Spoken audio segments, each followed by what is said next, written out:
настанување на селото Карпешина. Меѓу Бапчорци се познати и легенди за настанокот и на селата Карпешина и Елово, како делови од селото Бапчор.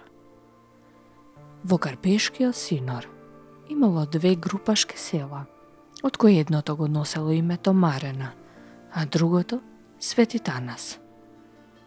Овие села биле опустошени во времето на азијатските напади.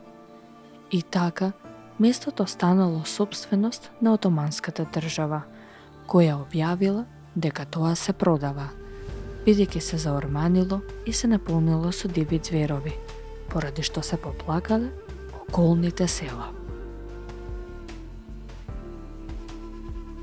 На огласот за да го купат атарот се јавиле селата Нерет и Бапчор.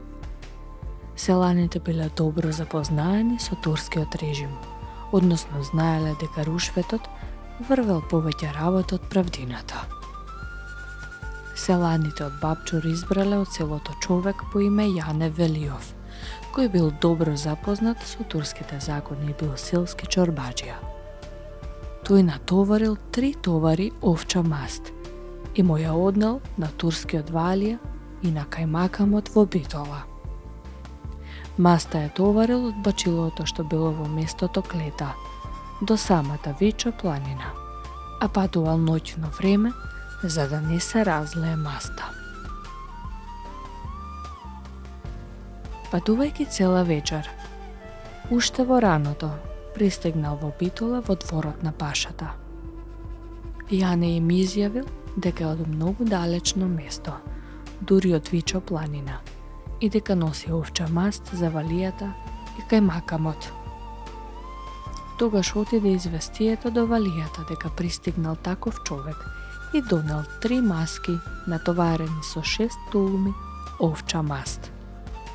По известно време пристигнал и човек од Нерет, но само со една стомна со мед.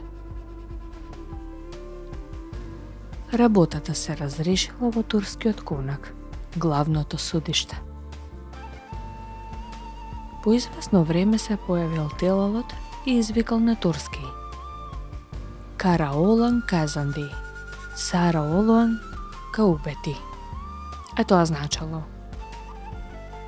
приокиот човек добива, а русокосиот човек губи.